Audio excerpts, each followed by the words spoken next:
Come here. Get off.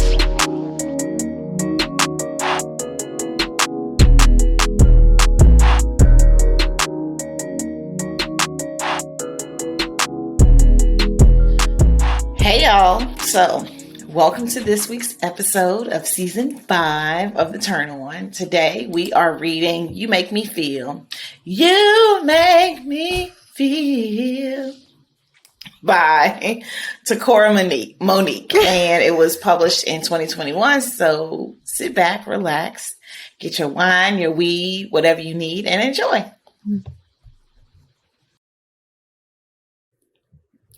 You Make Me Feel by Tucora Monique. Never have I ever been on a plane. That's corny, I said, drinking again. She rolled her eyes at my judgment. Not for some people, Quentin. Chauncey lowering her face triggered me to soften my approach. Nobody but Pierce had that effect on me. You've never been on a plane? Nope. Why? I wanted to know. You scared? She smiled as if that wasn't a plausible explanation. Being a teacher and designer, she had to know that there was more to the world than Silk Hills. No, I just never had anywhere more important to be, she stated before moving on. Never have I ever gave a private dance. Our vision collided. So that's what you're going to do for me tonight? I put you on a plane and you put that pussy on me? She laughed and bit into her lip before replying. You've literally stalked me to get to your brother's money and now you're ready to make it rain? Don't worry about that. My pockets are just as heavy. Anything I give you from that bag can be replaced. I didn't know if Chauncey's eyes had lowered her slits out of curiosity or from the traces of cognac in her system, but I could see her thinking. Her curiosity was going to cause me to kill that pussycat she was damn near begging me to stroke. When the schoolteacher stood to her feet, I watched her closely. She was silent as she turned on the group Silk's bedroom jam and tossed the rest of her drink back. Thirsty, I slouched down in my seat and waited for her to make a move.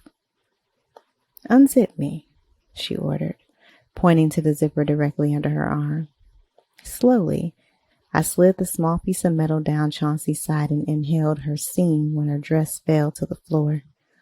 She was in nothing but a strapless top that stopped above her navel, a lace thong, and that sexy belt thing women wear that connects to knee highs. Nope, she purred when I went to touch her ass. No touching. Show me the money. Chauncey tried to remain in character, although her comment caused us both to crack a smile. Reaching for the duffel bag that had brought me here, I opened it and grabbed a stack of ones. I need to see some ass first, I teased, and like a girl about her money, Chauncey went to work.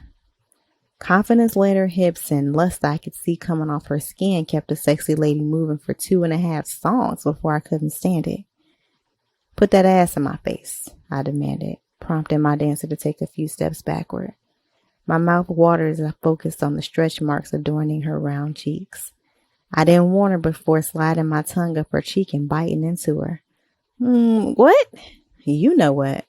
The question is, do you want it? She didn't have time to say anything other than yes before my arm was roped around her waist and pulling her into my lap. You got my shit hard as fuck and you expect for me not to touch you? She giggled at thirst I didn't hide while kicking away the dollar bills I tossed around her living room. You're not supposed to touch the dancers. You of all people should know the rules, she cooed. The sensation of her rubbing her pussy back and forth on my dick had us both unable to speak for a moment. Gradually, my hand went from the center of her waist down to her clit. I hadn't even touched her and I could feel the heat coming off her pussy. No more teasing, she declared, slightly lifting her body and reaching down to pull my dick out. Placing kisses up her spine, I whispered against her skin. You know what you're doing, Chauncey? Does it feel like I know what I'm doing? She asked, guiding her body down at the same time my shit started jumping. Fuck, we blurted in unison. I wasn't surprised that Chauncey's pussy reminded me of a warm Cali day or that it wrapped around my dick like it was fate that we collided. The first time I saw her was in a room full of half-dressed women and still, She was all I saw.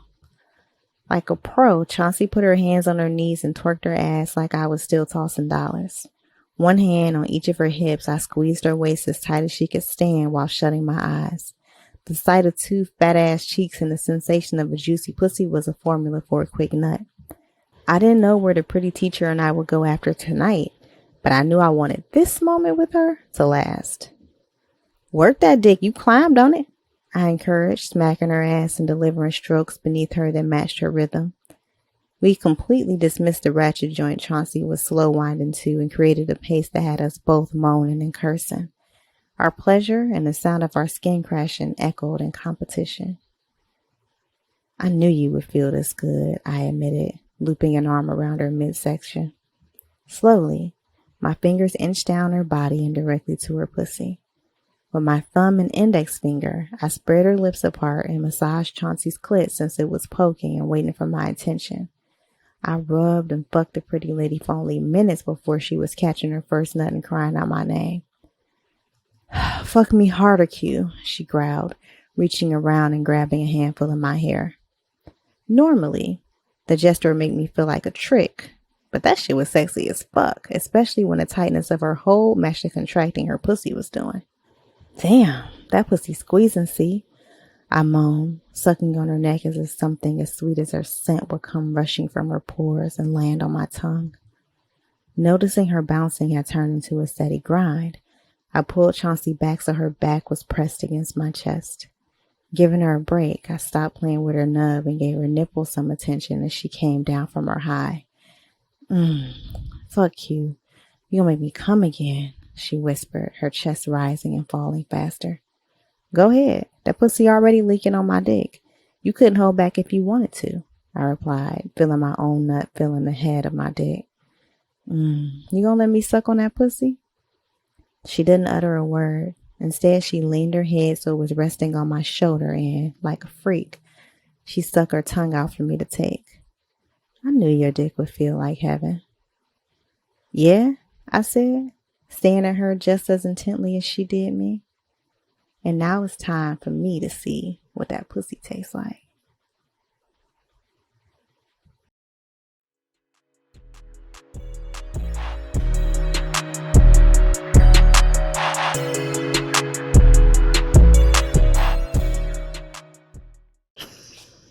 Hey y'all, so welcome back.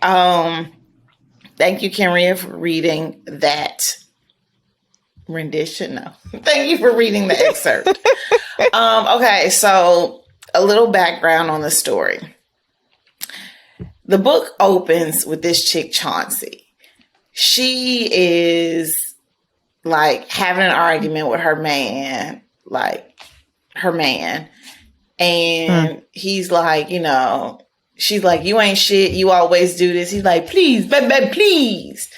And then she's like, nah, I'm holding strong. He's like, please, baby, please. I give you some lickies.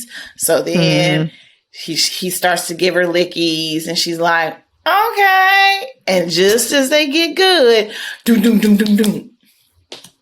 You in there with that bitch. Mm-hmm. His wife shows up. So this we're given like literally the first like couple pages of the book. Yeah. So we ain't spoiling nothing for y'all. So then she's like, oh shit. So she gets her shit, runs in the bathroom to call her cousin. No, her sister.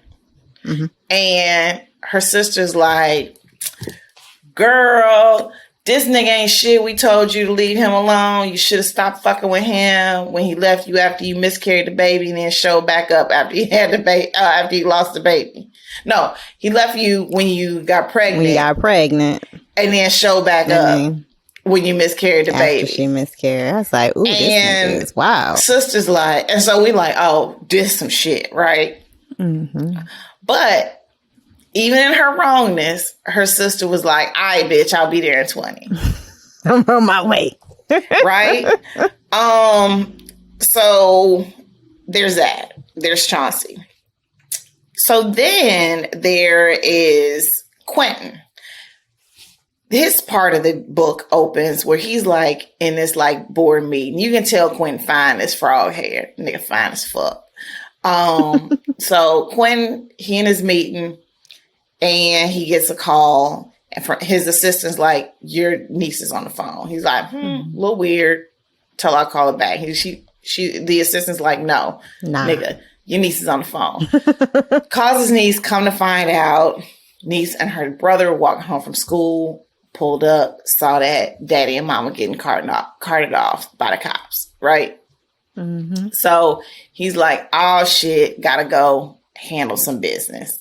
Mm-hmm. He goes to get his niece and nephew to take care of them in their home. And in addition to taking care of his niece and nephew, he has to run the niece and nephew's business. His brothers. Like his brother and sister-in-law's business, which is their one legit situation. Everything else, little janky jank, hence getting arrested. But exactly, you know that. The business is a strip club. So at the strip club one night, Chauncey meets Quentin. Hijinks ensue. ... Yeah, right. That's the setup. Mm-hmm. Okay, so first,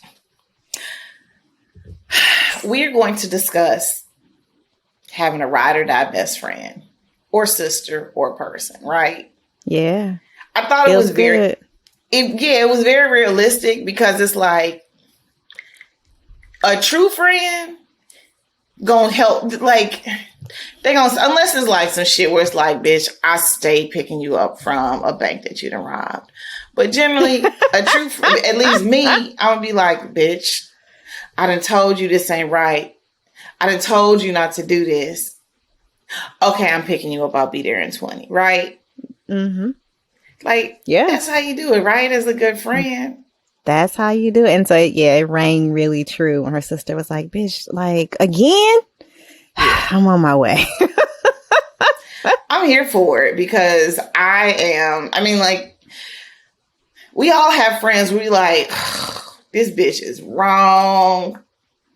And I might pull you up in the car on the way home, but I still know that I need to be there. Exactly.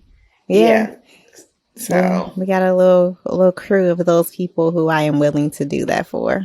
Yeah. I mean, this is why I'm Killer. Yeah, this bitch. Yeah. Because Killer will help you kill and then be on the way home like, now who was that? What did we do? Why did we just kill him? Why did we just do that? Man, that's sad. Oh, that's messed up. Yeah, so that part definitely rang true. Although I definitely think I'd probably be more on some like, fuck him, like you fuck with him one more time and you on your own. I'm out. Yeah, because at a certain point you got to draw a boundary and you're not helping your person. I mean, you know, listen, we all do shit that's fucked up and we fall down, but we get up and all of that. Yeah. But don't use me as your crutch for fuck shit. Yeah. Like, I'm going to help you because you're my friend. I'm going to get you out of bind, all that. But like, don't keep doing this shit, yo. Yeah. Because at this point, you comfortable doing this fuck shit because you know you using me as your backup. And I'm good. I don't need that. Exactly. And then in this situation, right, it's like, well, she's mad at him for being trash and being married and fucking with her. But bitch, it takes two or however many people are involved and you are involved and you know that this nigga is married. Yep. Exactly. Yeah. So yeah. I don't think I've had a friend without putting anybody's business. I don't think I've had like a friend that was in some married shit. Or if they were, they didn't tell me. They didn't say anything. Yeah, I don't know that So I've never had somebody that was in some married shit, but I have had folks who were in some cheating shit and were trying to like get me to be a buffer. That has happened. I have extracted myself from the shit. Just a couple years ago, somebody was trying to get me to come with them to go do some dirt. And I was like, nah. Okay, I'm not riding. So here's the thing. I mean, what, like dirt as in cheating, or like dirt as in dirt as in no, dirt as in spending time with somebody who they didn't have no business spending time with, because all parties involved were partnered. I know who you're talking about. I think you do too, because you were there. Oh shit! Now I don't remember, but I probably was. Yeah. I don't. It's hard for me to do that. Like, I can't. I don't want to help. I'll help you in the aftermath. Like, if shit goes wrong, I'm there to help you get shit right. But I'm not about to help you do no dirt. On the front end. And like on some like, don't be like, call my husband and tell him I'm with you. Yeah, if he calls, I'm with you. I've been with you all night. Yeah. But if I get was so-and-so with you all night? Yeah. Absolutely. We was watching Lifetime movies. What'd you say? We was watching Lifetime movies. Exactly. There's a fine line with the fuckery. Like, I'm not going to do no premeditated. Yes. I'm not going to do no reach out. But if you're in a pinch, I may be the one. I know where my loyalty lies. And that at the end of the day is like, nigga, no matter how much my friends like you, like, the minute I say shut this shit down, said shit will be shut down. How many people have been foisted from the group after, I was her friend first. Sorry. Yeah, and I have no problem, like, no nigga. So yeah, I'm not gonna do no unprompted, like, telling you with me all night. No, but you call. Yeah, that bitch was here. She got so drunk she passed out. Exactly. Okay, so ride or die. So one of the things that I failed to mention when I was talking about Chauncey is that she is a thicker chick, fat girl, and she designs plus size lingerie for women. Yeah. And that plus size lingerie also turns into designing clothes for strippers, like, I guess, stage wear for strippers. That's how she ends up at the club with Chauncey. Early on in the book, there's a discussion between Chauncey and one of the parents. All right, because we didn't say she's a teacher. Oh, yeah. She's a teacher by day, and her side hustle lingerie is designer. Plus size lingerie. So one of the parents was like, you dress inappropriate for being in front of my kids. Funky bitch. Yeah. Because she was just dressed like a normal person with a body. Yeah. And I just feel like I hate the whole, like, that respectability shit. Mm-hmm. Like, who says what is appropriate and what isn't appropriate? And if anything, I think it's more important to expose your children to different types of people, different sizes of people, all of that, than it is to not. And then your kid goes out and sees somebody that looks different, like they ain't never seen somebody ever in life, Mm-hmm. So, absolutely. What'd you say? I said, yeah, no, absolutely. And it very much felt, I don't know. In this case, like, I want to hurt that woman as soon as she came into the classroom. Yeah. And Chauncey very much did too, but she is being professional. But it was also one of those things where, like, and we've talked about this just in general, life, like, it don't matter what kind of work pants you put on, your ass is there. You got an ass. It's literally nothing you can do about it. It is your body. And it definitely felt like one of these, she just did not like that she wasn't stick thin. and had a problem with it. And she could have been dressed from she could have been covered from her fucking neck to her ankles, and she would have had a problem with it because she had ass. You know, I used to struggle with that, getting dressed, you know, buying work clothes. Mm-hmm. I'm much heavier than I used to be, but I've always had a shape. I've always had a booty, you know, even if it was a small booty, it was a booty. Okay, sure. You manifested that ass. I've always had a booty. I did not have hips and thighs. Like, my ass looks as big as it does because I got like ass, thighs, hips, all of that, right? Mm-hmm. And so, and I've always had like big titties. I mean, they're not as big because my body caught up with them, but you know, I've always had a chest. And so I used to think about, like, when I would get like pick out clothes for work, I try to, like, you know, wear all black because it kind of conceal, or you know, wear something that's not a V-neck and all of that. And then I just kind of got to the point I was like, you know what, fuck it. Like, why is it that I have to dress in order to not be a temptation to a grown fucking man, to a grown ass man? Like, fucking patriarchy. Fuck the patriarchy. Yeah, towards the end, I was like, at work, just fuck it. Like, yeah, today I'm wearing my tight booty pants. Today I'm wearing my tight booty jeans. You know, like, I was at a conference once, and this woman was like, professional, you know, like the idea of professionalism is just another tool of white supremacy. Yeah, because it's just absolutely. Who says what is professional? You know, maybe it was TikTok, maybe it was Instagram.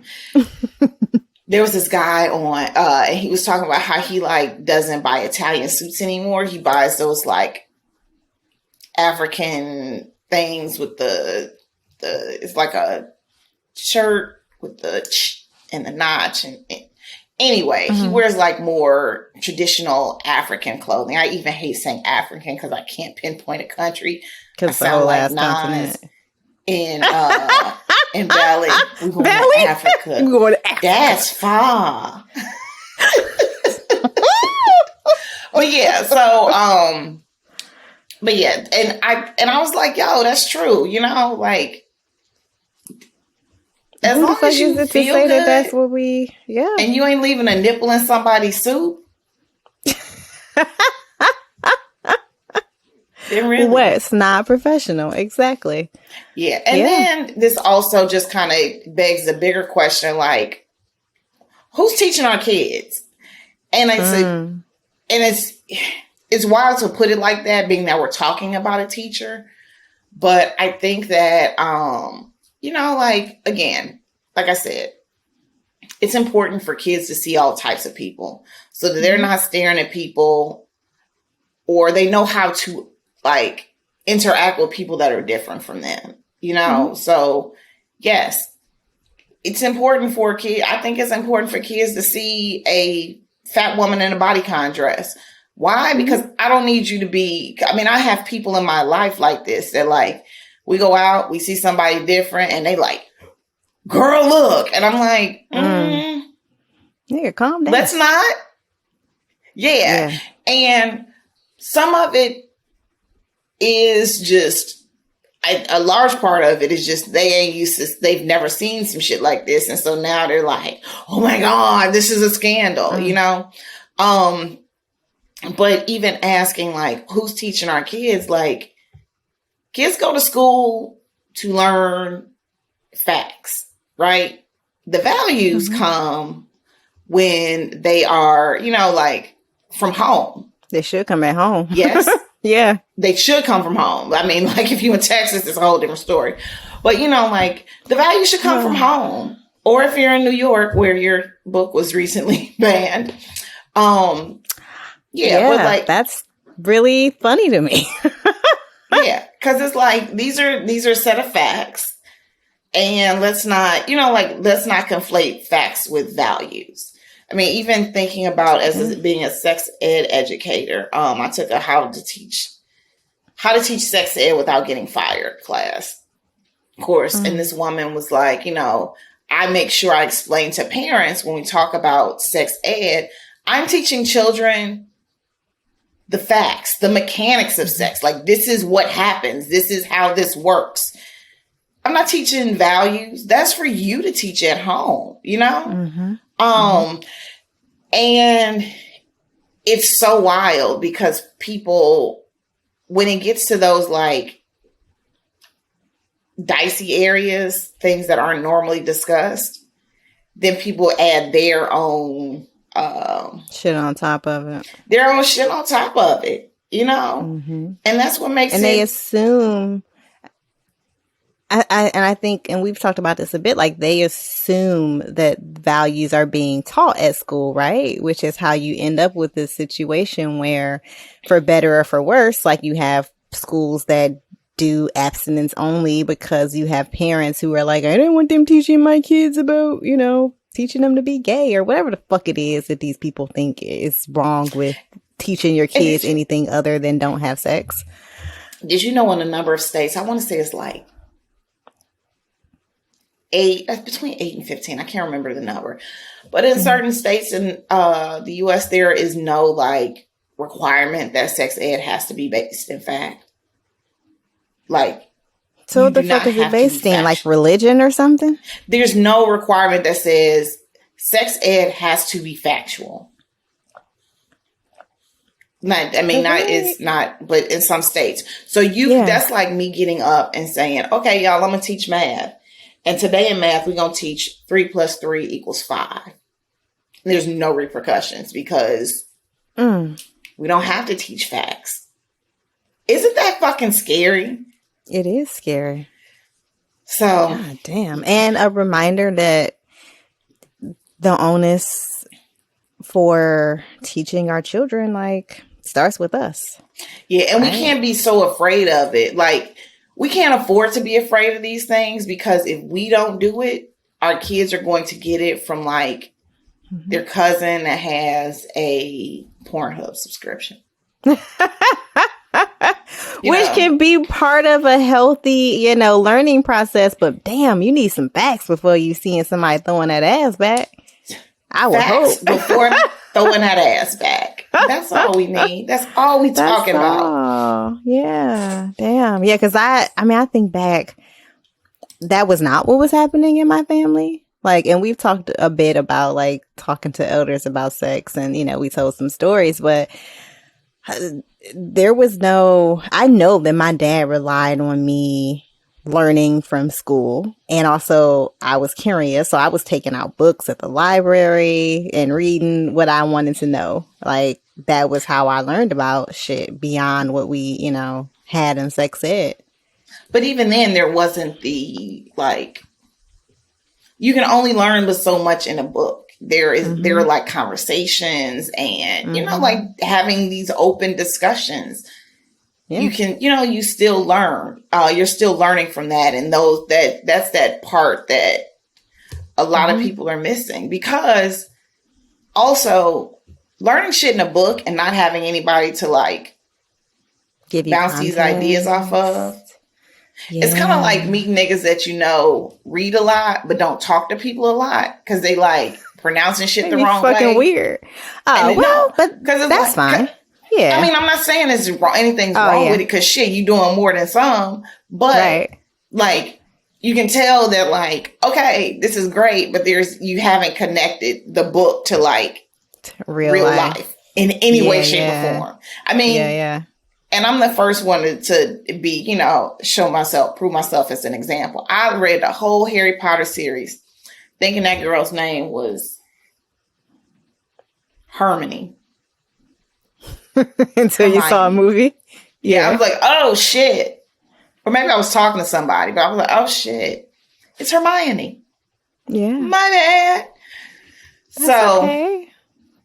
Yeah, but that's okay. They always say, well, what is the saying? It's when someone mispronounces something is because they learned it from reading a word from reading it instead of from hearing it, and can't never be wrong with that. Ain't nothing to be wrong with that because again, because niggas hear words all the time and use them wrong. Exactly. um, Exactly. But I'm thinking back about what I just said about how there were no conversations about sex in my house, and there weren't. But what there were, it wasn't even conversations about consent. It was like, stay away from so and so. That was it. That was the extent of this is the person who I do not want you to be around. Stay away from them. And it was always implied that that person was dangerous and not to be trusted around children. But that person was always around. And that was the closest we ever got to a conversation that had anything to do with consent or bodily autonomy or sex or assault or any of those things. And why couldn't the conversation have been, keep this motherfucker from around the family, the kids, right? Yeah. I mean, I found out, oh Lord, I mean, yeah. I had an aunt who was married to someone who I found out as an adult was a predator. Yeah. And she chose to keep him within the family unit. And so the way that my father handled it was that we didn't go to their house. We weren't allowed to sleep over. We weren't allowed to eat his food. That was a very specific part of that directive. And that is how I grew up. Just staying away from that uncle. Ain't that some shit? I had there was a family member that I had left St. Louis, but it was discovered that he was like sexually assaulting kids. And I was talking to another family member about it. And it was like, yeah, girl, he used to be creepy down at the such and such. And I was like, wait, y'all niggas knew this? And she was like, yeah, like, we would see him coming and run because we like, and it was, I don't know if the adults knew at the time, but the kids certainly knew that this motherfucker was a creep. And that family member was like, that's why I don't, when his ass show up, me and my family leave. Like, fuck that. And it's just like, yo, like, how y'all comfortable doing all, like having these people around, but at the same time posting shit on the internet of like cute little young girls being teachers. Like, would you want your kid being taught in this? And she's in a fucking pencil skirt. Right? God. Like that shit bothers me because I also have a thing. Like I hate, I used to laugh at it, but growth. I hate seeing people being made into memes like that aren't like, it's like some chick standing at Walmart. Just minding her own fucking business. Yeah, with her, with ashy ass ankles and a wedgie. And it's like, can't believe y'all in Walmart, it becomes a thing. And it's like, this one was minding her fucking business.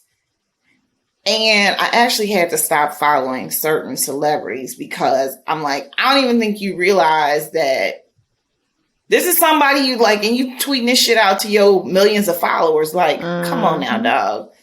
That shit ain't cool. So yeah, I remember there was this young girl, and you can tell she was like fresh out of college, and she was cute. And they were like, "Ooh, I can't believe she wear this in front of her kids." She's in fucking jeans and a shirt. Like, yeah, she got a body, but okay. How about we teach our sons to like be able to work in the presence of beautiful women, greatness, exactly. Well, and that brings back to the book, like where the Chauncey, with her internal dialogue was like, "Don't fucking blame me because your kid can't focus and do his work. It's not because I got titties. It's because that nigga is unfocused. What the fuck are you doing with him at home?" Yeah, like, yep. Ooh, yeah. Okay, so plot note. I don't want to go too much into it, but we got to go into it because it was an integral part of the story. So Chauncey meets Quentin at the strip club, right? Shit happens the night they meet, and she ends up taking a duffel bag full of cash out the motherfucking club. And then she starts spending it. I'm sorry. No matter how much I would want to stumble upon a bag of cash, if I ever stumbled upon a bag of cash, there's no doubt in my mind that this shit is connected to some dirty money, and a gang of Russians are about to show up at my door, break my legs, and demand that money back, right? Yeah, especially because like some shit was going down at the strip club when she grabbed the money and bounced. So like I would immediately assume it was attached to that. Yeah. Yeah, it was at a strip club. Like you just took some D-boy's money and now he coming at you because he can't re-up. And all he know were guns. Like, no thank you. I was like, Chauncey, girl, you in trouble. Ain't no damn way. Yeah. Ain't no fucking way. Felt like a not wise decision that she made. I mean, I feel it. She wanted, she needed the money, but not like this, baby. Not like this, baby, honey. That bill can go unpaid. But yeah, I was like, yo, this shit is wild. Okay, so Chauncey and Quentin had very similar family dynamics. But like we're on different sides of the situation. So Quentin's dad was not the best father, right? Yeah. And Quentin had a lot of hangups and issues about that. But his father was an amazing grandfather. He like stepped up and became an amazing grandfather to his niece and nephew. Whereas Chauncey's mother was raised by an abusive woman. And as a result, her mother was an alcoholic, yada, yada, yada. But her grandmother was an amazing grandmother to her, to Chauncey. And it made me think about those dynamics in families because I think I've experienced it and I've seen it happen to so many people I know. Where they have like really, I've had, I'm not one to, it's not new to anyone, but I had a very rough relationship with my mother. However, she was an amazing grandma. I was like, bitch, who's this? And not just like in the like, ooh, I'm granny, you can eat brownies for breakfast kind of way, but like in I'm emotionally open. I'm, deferring to the mother. Like, it's just like, yo, like, this is wild. And it's difficult as the person that was on the receiving end of this horrible relationship to look at this beautiful relationship. Like, who the fuck is this? And also waiting for the shoe to drop. Yeah. That's real shit. I also have that dynamic, right? Like I was raised by my dad because my mom did not raise me. But having grandkids seemed to help ground her in a way that having children never really was able to. And so, like, she is granny. She's the one who knows everybody's birthdays and birth times and calls them at those times. She's the one where if somebody got to go to work, she over there, whether she got to take 3 buses to get there and she there with a hollering baby. She is in it. And I just, it's interesting for me to see because it was not my experience. And I don't begrudge them. I remember when initially, like when you had your daughter, it was a little like hard for you to like let it go, and not that you let it go, but just, to like, is this a thing? Is this, like. And how long is it going to be a thing, right? Yeah. Are you going to be granny for like a year and then going back to your business? And yeah, I mean, at this point, I'm like, she's been granny, like, and doing a really good job of it for like the last decade. And I am impressed and heartened and proud. And really joyful that they get to experience her in that way and that I get to see her experience them in that way, right? Like her grandkids bring her so much joy. And while perhaps if I sit with it too long, it may make me sad, right? Yeah. That Yeah. that didn't seem to be the case, 40 years ago, 30 years ago. It's fucking beautiful now. Yeah. I definitely feel you on the being able to see that relationship between the two of them. Mm-hmm. Because I think about, like, my mother was, it was an interesting relationship.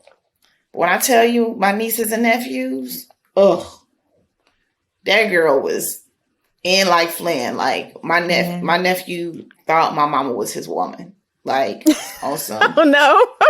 Come on, grandma. I remember my mom was dating this guy and he like stopped by or something. It was like probably like 6:30, 7 o'clock. He stopped by to talk to my mom or something. And my nephew was like, come on, grandma, it's time to go to bed. Like he calling. Get away from that nigga. Yeah, like, all right, it's time for you. This enough playing. And my mom was, it's all right. He just so sweet. I'm just like, this is the craziest shit, you know? And when my mom passed away, like I definitely not only mourning not having her here, but mourning what could have been, because I saw so much good stuff beginning to happen. And not only that my son misses out on her, she misses out on, knowing and growing with him. Yeah. The biggest reason that Quentin even left Silk Hills, I was about to call it Silk Road. Reason Quentin left Silk Hills to go to LA was because of his relationship with his father. Yeah, he needed to get away. Yeah. And I think about, we're not from our hometowns. We don't live in our hometowns. Yeah, y'all knew what I was saying. We don't live in our hometowns. And it makes me think about, like, when I left to go to college, I wasn't even thinking. Like, I just thought, I knew that I was going to college. I knew that I say God protects babies and fools, because looking back, there were like a series of events that led to me being right here. I happened to have a counselor who happened to show me a scholarship. I happened to win it. Because had I not won that scholarship, I would not have been exposed to Howard University. I probably would have went to Mizzou and Columbia and moved back to St. Louis. Because I was the first in my family, right? But being able to come to DC, I realized, I ain't going back there. And had you asked me in my early 20s, it would have been like, nah, they all in my business. Now I'm able to say it a little more nuanced.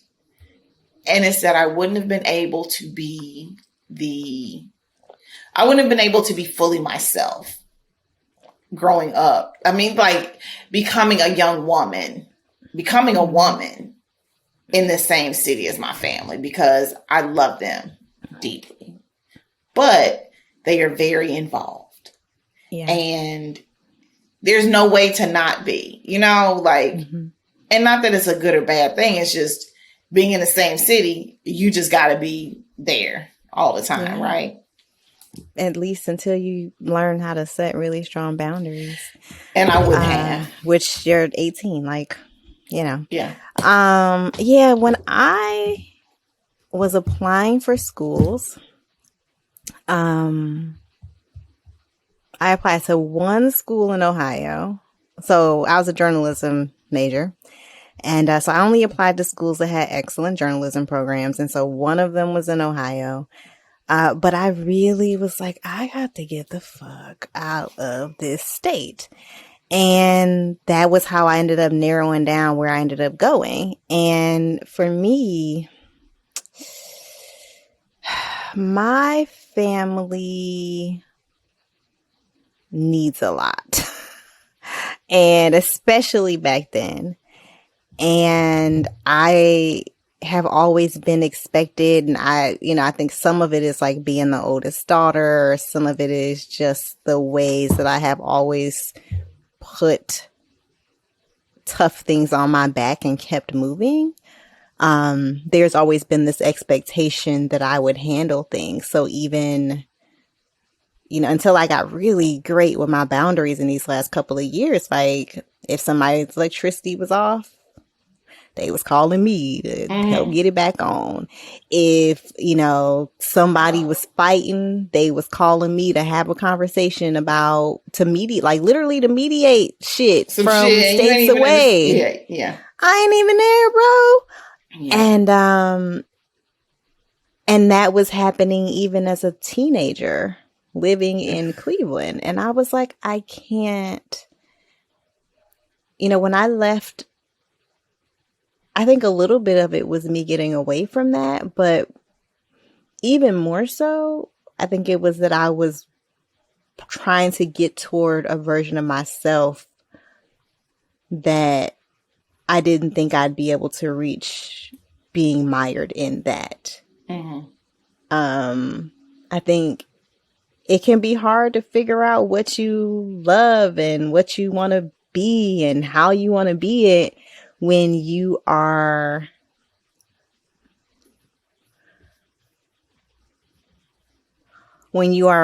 very firmly rooted in other people's shit. Yeah. I think for me, yes, it was being unable to set boundaries, but more than anything, I think that I was too caught up in living up to someone else's idea of who I should have been, and it took a really long time for me to recognize that I need to live for myself and no one else and do what makes me happy, but then figure out what the fuck it is that makes me happy. Yeah. Not under the influence of family telling me what they think should make me happy. Yeah. Because, you did this, you did that, And my younger sister, I've said this all the time, my younger sister still lives there, and she was supposed to she was able to do that. I'm like, who the fuck are you? Like, she has always been her own person. She's always been, fuck what you heard. This is what I'm gonna do, But yeah, I was too busy living for other people. She is built for that. Yeah, she was too. My sister is like, this what we doing? This what I'm doing. Exactly. Like, and that's cute. Yeah. So, and I'm happy that she was able to do that, because also there was a lot of comparison, and she was like, yeah, that's cute. Okay, girl. Let Erica do that fun, that shit. I'm gonna do my shit, Yeah. So yeah, she was definitely built for that. And even and you kind of touched on this with the whole mediating thing. Because Chauncey had a difficult relationship with her, because Chauncey's mom had a difficult relationship with her grandmother, and her mother had, I think it was just like alcohol addiction issues. I think it was alcohol and drugs, but yeah. Okay, yeah. So because she had addiction issues, Chauncey was stuck in the middle. She was stuck trying to both parent her mom and take care of her granny. Yeah. And that's a tough ass place to be. Absolutely. Yeah. My biggest wish as a parent to my son is to, like, I don't want him to feel like he has to take care of me, right? Like, I want him to be like, "Ooh, I'm gonna buy you an island," right? But I don't want him to feel like I'm hustling to retire my mama, Because it's like, yeah, that shit's good for like a good rap song or something, but I don't need you to have to, like, Yeah, but you don't want those tables to turn in that way. Yeah, I don't want to put that burden on him. Because that is a hell of a fucking burden. Well, it is. And I think that oftentimes the idea of that burden starts really young. It's, I tell my daughter all the time, you're not responsible. First of all, you're not responsible for other people's feelings, but you're not responsible for adults' feelings. That's me. That's your daddy. That's literally anybody. It's not your job to take care of our feelings. Say what you need. Say what you want. I mean, don't be an asshole or, whatever, but like, that ain't your job. And I think that extends to that whole, I gotta, do this for my mama or whatever the fuck. Like, I want you to live your life. Like, my goal is to raise her to be an autonomous person who is joyful and who has grace for herself and for other people. And whatever I can do to help her get there is important to me. And a lot of that starts with knowing that she does not have to caretake every fucking body, including me. Yep. I want you to be happy. And I know that sounds so cliche as a parent, but it's like, I want you to grow up and be happy. And if I can do that, then I feel like I gave you something. Yeah. I did my shit. I was actually telling her this at bedtime last week. I was telling her that when I was pregnant, I prayed every day that I would have a healthy, happy baby. I was like, that was my prayer. I was like, and that is what I got. And that is what I work toward every day. And every decision that I make ultimately is about you being healthy and happy. I think about that as you like just hearing that. I mean, I knew that, right? But hearing that, it reminds me of as you were making the decision and going through I'm leaving this nigga, I'm divorcing, right? Like a huge part of it was also my kid don't deserve to grow up seeing this shit, Yeah. Like I want to be happy, and it ain't helping for my child to see me unhappy. I say that all the time to parents. Oh. No, go ahead. I say it all the time to parents that are like deciding if they need to divorce or stay. I'm like, look, whatever the fuck it is, these kids don't need to see you crying every night at the goddamn dinner table, mad at you, like that. And kids ain't stupid. I mean, they are a little stupid. You have to teach them everything, but also you do teach them everything, and they pick up on stuff even when you're not explicit about it. They can feel when you're sad. They can feel that shit. Yeah. I think about that healthy and happy. And I think the reason that we were talking about it is because we were talking about my decision not to send her back to school in person until she's fully vaccinated. Because she's still too young to have been vaccinated. And when I find myself worrying about that decision, when I find myself worrying about how hard it is, or, thinking about all of that, what I come back to is that I just want her to be happy and healthy. Yep. And that's all I got. That's all I can do. Yep. Speaking of healthy and happy children, them little niece and nephew of Quentin, I love those kids. them little joints they were cute and written very well. Sometimes all the scenes with the kids are the best. Yeah. Sometimes kids be a little too Merry Christmas, Tiny Tim. But exactly, they were like pitch perfect, super duper cute. So the last thing, when at one point towards the end of the story, Quentin had a sit down with his father.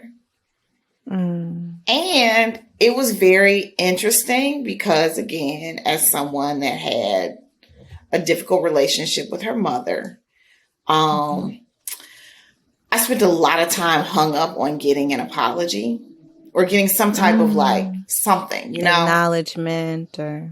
Yeah. And Quincy got that. Quentin Quentin Quincy. You can tell His that. brother is Quincy. It's I some love it black 'cause ass family shit. It's some black family shit, right? Quentin Yeah. Quincy and Quantavious. Right. So Quentin got that. He got a frank conversation with his father. And at that point, he resisted it.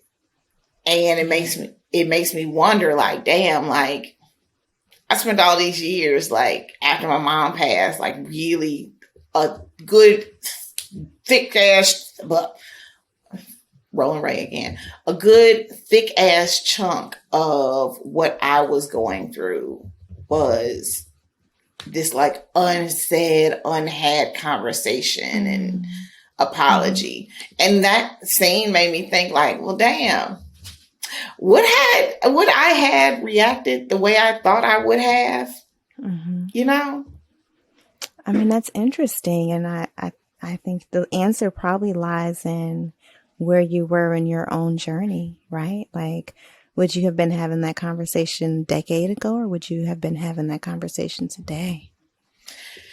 Yeah, because Erica a decade ago and Erica today are two very different things. Good, as we all. Well, you know what? Also, now that I think about it, a decade ago, I would have just been like, okay, thank you, it's cool. Whereas Erica now would have still, accepted the apology, but there would have been more of a conversation, discussion, and fleshing out of things, right? And getting shit off my chest.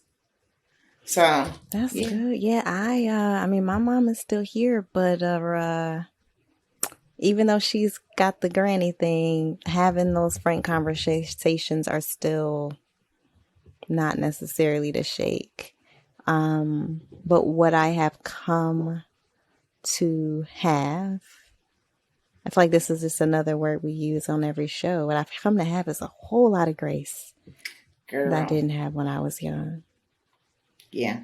Because and so I've been thinking about the word grace. I told you I went to this conference, we had this whole workshop and this ritual, and they had you do this thing, and then she was like, write on this piece of paper the first word that comes to mind, and grace was that. Because I think that as Black women, as a Black woman, I am so hard on myself. So hard on myself. I should be doing this. I shouldn't be doing that. I should look this way. I shouldn't look that way. That, like, so much of that. And so I have to constantly remind myself, Erica, have some grace. Have some grace on yourself. Have some grace with other people. Like, that is just the constant word that is in my head. So, yeah. Yeah. It's hard. And, we're not exactly taught to have grace for ourselves, especially as, little Black girls. We're taught to have grace for everybody else. We're taught to, take on the shit that other people do. And we're taught that we're just supposed to be strong and deal with everything. And it is what the fuck it is. And, having grace for other people, once we get there, is usually still easier than having grace for ourselves. Yeah. Yeah. But I think for me, like, going to therapy, learning so much more about myself and the things that, I quite frankly didn't quite catch as they were happening because I was young and dissociating and all of those things. And then also having a therapist that pushed me to pull back on the picture and to try to understand the context in which these things are happening. Because it can be really easy once you do get to that point to only focus on the sliver of your POV, right? Yeah. What happened to you, and not always remember what happened to them. And I think that when we can pull back on the picture and see more of it and turn it around and look from other perspectives, it's a lot easier for us to understand what people bring and what they don't. Yeah. And how we end up in these places. So, yeah. Okay. Well, that's all I've got. Do you have anything else, Killa? Ooh, I do, actually. So there was this tweet, and I sent it to you actually a couple days ago, where somebody was like, rom-coms and shit have like normalized. Oh, yeah. You looking at your phone? Okay. Have like normalized really inappropriate, like boundary fucking stomping behavior as being romantic. Yeah. When that shit is actually dangerous in some cases. Mm-hmm. And there was some of that in this book. Like, yeah, like Quentin, you know, that whole FaceTiming her, like that's actually an abuser's tactic. Where are you? Let me see you. Are you doing the thing that you say that you're doing? Popping up at your job, popping up, like all of that kind of yeah. And as someone who has been in abusive relationships, that kind of hit me a little bit. I was like, oh, no. That's a red flag. I don't care that he's fine. Let that go. Yeah, I remember there was this movie I was watching. It was a rom-com. Well, yeah. Remember that movie Book Club we went to see? Oh, with the old ladies? With the old white ladies. It was like... Yeah, it was our old white lady movie. Yeah, it was like all the old white ladies that you fuck with, right? Yeah. And I don't remember shit about that movie, but we had fun that day. Yeah, we did. So there was this scene where Diane Keaton met this guy, and he's a pilot, but she's afraid of heights. And so he like forces her on the plane, and she's... Oh, and then she gets up, and she's like, oh, it's beautiful. Don't do that shit. That ain't cute. Might be. You might think it is. It ain't cute. It never plays out like that in real life, right? No. Or like, you know, the Uber driver that you connected with, and now he knows where you live, so he's going to stop by and see if you need a ride. No, motherfucker. Yeah. This shit is supposed to be anonymous. No. Or like fucking Love Jones, where this nigga pops up, gets your address from off of the check and pops up at your house. No, nigga. Did not know that was a part of the movie, but okay. Oh, yeah, that happens. She comes to the record store, and his homegirl is working at the record store, and when she leaves, he asks for her address and then shows up at her door. And she's like, what the fuck? Yeah. And still lets him in, which, no. Again. No, I would not. Yeah. But teen me who saw that movie was like, oh, he likes her. He's courting her. Mm-hmm. Yeah. And I think any adult woman is like, what the fuck?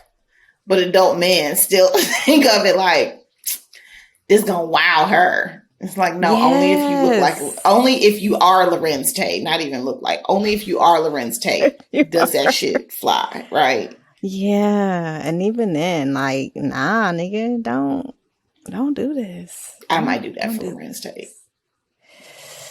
Like for Lorenz Tate. Yeah. Not an invitation. Specifically for him. Because he's like, yeah, he fine. Still. Yeah. Still fine. He's so still yeah. Fine. But that is not to say that it is okay to do creepy shit if you're fine. Exactly. No, not at all. Yeah. But that was something that I found myself, I bookmarked like maybe 3 instances where I was just like, no. Not at all. Not at all. Yeah. So that was it. That's the only other thing that struck me where I was like, oh, girl. Yeah. All right. But all that said, the book was excellent. It was definitely like a page turner. It was short, but I think I read it in a day. Mm-hmm. You did. You read on the plane, remember? I never read a book in a day. Yeah. So, yeah. It's definitely one of those where you want to know. Because that opening scene is the one where old girl is banging on the door. And... excuse me. I mean, I started that and I had planned just to look at it for a minute, and then I'm steady flipping like, oh, this is really fucking good. Yeah, and I think that did the thing.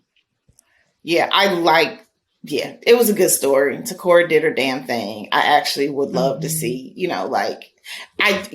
This is one of those stories where it would probably be really good to see like the other character, you know, How they do that whole, okay. like, you know, like, oh, the one character just drops by. So now I want to see a whole book around that person. And because I want to know what her sister was doing every time she kept fucking checking in on her. And she was like, bitch, stop checking in on me. Like, I don't know what she was doing. Yeah. And I also feel like there probably could have been a whole storyline about Quentin's assistant. I don't know why. She just seemed on it. And like, you know, she probably got her own life, go home, be like, oh, this crazy motherfucker. This nigga. You know? Exactly. So, yeah, no, it could be a really great universe. I hope you hear us, Tucora. You gonna write some more books in this universe. We'll read them. Yeah. All right. Yeah. Well, that's all I got. So we will be back with What's Turning Us On after a short break. Hey y'all, today's a great day to start your own podcast. Whether you're looking for a new marketing channel, have a message you want to share with the world, or just think it'd be fun to have your own show like us, podcasting is an easy, inexpensive, and fun way to expand your reach online. And Buzzsprout is hands down the easiest and best way to launch, promote, and track your podcast. Your show gets put online and listed in all the major podcast directories like Apple Podcasts, Spotify, Google, literally everything, within minutes of finishing and uploading your recording. We use it here for the Turn On, and I can truly attest to the fact that it's pretty fucking dope. Podcasting isn't hard when you have the right partners, and the team at Buzzsprout is passionate about helping you succeed. So join over 100,000 podcasters like us who are already using Buzzsprout to get their message out to the world. Just click the link in our show notes and you'll be able to get your own account set up. And if you sign up for a paid plan, you'll get a $20 Amazon gift card and support our show. Let's create something great together. Sign up for Buzzsprout today. Okay, y'all. So we're back with What's Turning Us On. Today, what is turning us on? Turning me on. So y'all know I'm kink light, right? I like a little BDSM. I'd like to explore a little more, but until I can, like, you know, really do the damn thing, I call myself kink light. So what's turning me on is this ball gag. Ooh. So what I like about it, so most ball gag, well, not most, but ball gags go in your mouth and go on. They keep you from, like, saying too much, doing too much, keeps your mouth open. It's just another sensory thing when you're, you know, fucking around, right? Most ball gags are just a solid ball.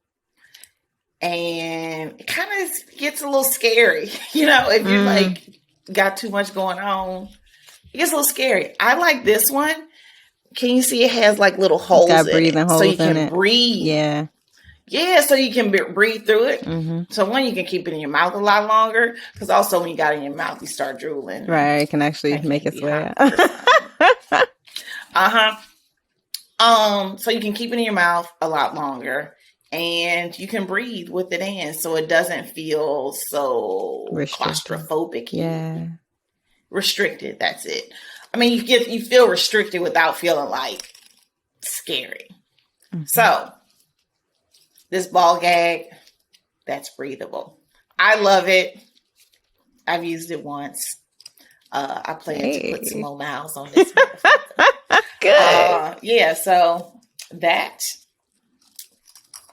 is what turns on. This is why y'all need to be watching this show on YouTube. You're missing out. You're missing out. So that's it for this episode. Yeah. So Erica Keller, 2 hoes, making it clap. Bye, y'all. This episode was produced by us, Kenrya and Erica, and edited by Ballistic. The theme music is from Brazy. Hit subscribe right now in your favorite podcast app and at youtube.com/The Turn On Podcast so you'll never miss an episode. Then follow us on Twitter at The Turn On Pod and Instagram at The Turn On Podcast. And you can find links to books, transcripts, guest info, what's turning us on, and other fun stuff at theturnonpodcast.com. And don't forget to email us at theturnonpodcast@gmail.com with your book recommendations and your pressing sex and related questions. And you can support the show by leaving us a 5-star review, buying some merch, or becoming a patron of the show. Just head to theturnonpodcast.com to make that happen. Thanks for listening, and we'll see you soon. Holla.